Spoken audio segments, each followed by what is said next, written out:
UP में लंबे समय से चर्चा में रहा छापेमारी का मामला अब पंजाब पहुंच गया है। इन चुनाव से कुछ दिन पहले अवैध रेत खनन के मामले में पंजाब में ईडी की टीम ने बड़ी रेड की है। पंजाब में मोहाली और लुधियाना में जांच चल रही है, वहीं हरियाणा के पंचकुला में भी रेड हुई है। मोहाली में सीएम चरणजीत सिंह चन्नी के करीबी रिश्तेदार के यहाँ रेड हुई है, जिसे पंजाब में अवैध रेत खनन का सरगना बताया जा रहा है। हालांकि अभी तक किसी भी पक्ष की तरफ से आधिकारिक प्रतिक्रिया नहीं आई है। वहीं चुनाव से पहले ईडी की कार्रवाई को लेकर पंजाब का राजनीतिक माहौल गरमाना तय माना जा रहा है। कांग्रेस जहां इसे अभी से भाजपा की पॉलिसी बताते हुए केंद्रीय जांच एजेंसियों का दुरुपयोग करार दे रही है, वहीं आम आदमी पार्टी का कहना है कि वह पहले से ही कहते रहे हैं कि सीएम के क्षेत्र में ही अवैध रेत खनन हो रहा है। अगली खबर, पाकिस्तानी सरकार फिलहाल चौतरफा परेशानियों से घिरी है। इसके बावजूद पड़ोसी देशों में आतंक फैलाने से बाज नहीं आ रही। दिल्ली पुलिस की खुफिया रिपोर्ट ने एक बार फिर से इस बात को सही साबित किया है। रिपोर्ट में बताया गया है कि 14 जनवरी को दिल्ली में गाजीपुर फूल मंडी से बरामद आईईडी को पाकिस्तान में तैयार किया गया था। इसे जमीन के जरिए या फिर समुद्री रास्ते से भारत भेजा गया। रिपोर्ट के मुताबिक आईईडी में अमोनियम नाइट्रेट, आरडीएक्स, 9 वोल्ट की एक बैटरी और लोहे के छोटे छोटे टुकड़े थे।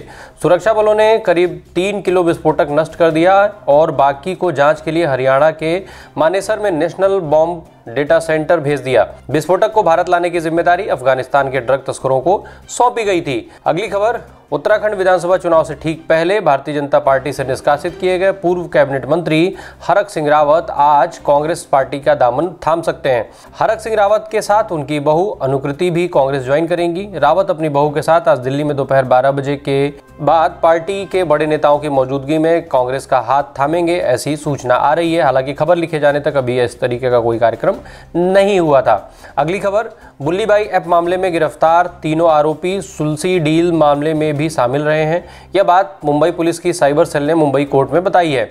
पुलिस ने तीनों आरोपियों की जमानत याचिका खारिज करने की मांग की है। पुलिस का कहना है कि जांच में तीनों के खिलाफ सुल्सी डील्स को लेकर भी अहम सुराग हाथ लगे हैं। ऐसे में जमानत को मंजूरी देने से जांच पर असर पड़ सकता है।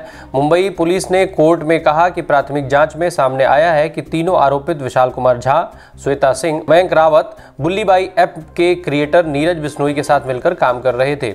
नीरज बिश्नोई को दिल्ली पुलिस द्वारा गिरफ्तार किया गया था। इसके बाद कोर्ट ने अगली सुनवाई तक तीनों की जमानत याचिका को टाल दिया है। पुलिस ने जमानत याचिका को खारिज करने की मांग करते हुए कहा कि आरोपित जेल से रिहा होकर सबूतों के साथ छेड़छाड़ कर सकते हैं।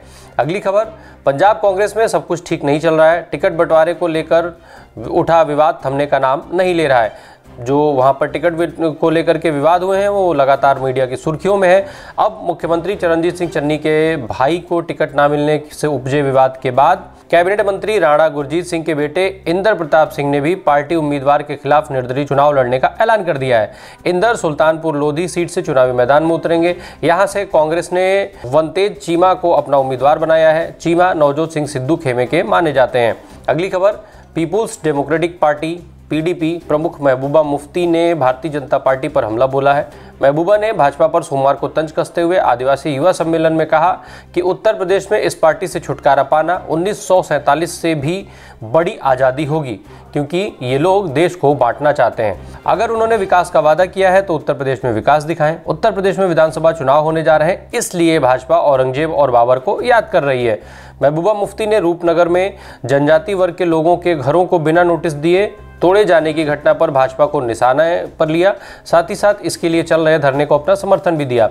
इस दौरान उन्होंने कहा कि गरीबों की दुश्मन भाजपा सरकार का कोई मानवीय चेहरा नहीं है। साथ ही उपराज्यपाल जिनके घर तोड़े गए हैं उन्हें फिर से घर बनाकर देने की उपराज्यपाल से अपील भी की है। उन्होंने कहा कि प्रशासन केवल भारतीय जनता पार्टी के इशारे पर एक तरफा कार्रवाई कर रहा है। अगली खबर, देश में लगातार दूसरे दिन कोरोना के मामले घटे हैं। सोमवार को कोरोना के 2,38,018 नए केस मिले।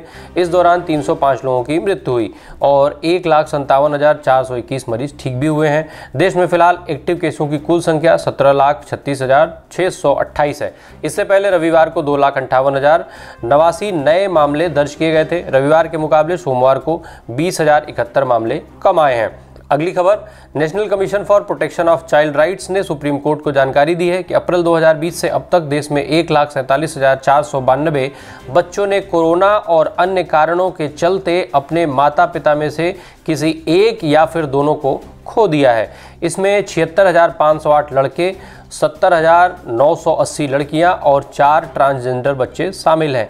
एनसीपीसीआर ने बताया है कि उनका डेटा राज्यों और केंद्र शासित प्रदेशों की तरफ से बाल स्वराज पोर्टल कोविड केयर पर दी गई जानकारी पर आधारित है। कमीशन ने बताया कि 11 जनवरी तक के डेटा के मुताबिक अप्रैल 2020 से देश में 10,094 बच्चे अनाथ हुए, 1,36,910 बच्चों ने किसी एक पेरेंट को खोया और 488 बच्चों को उनके माता पिता ने छोड़ दिया।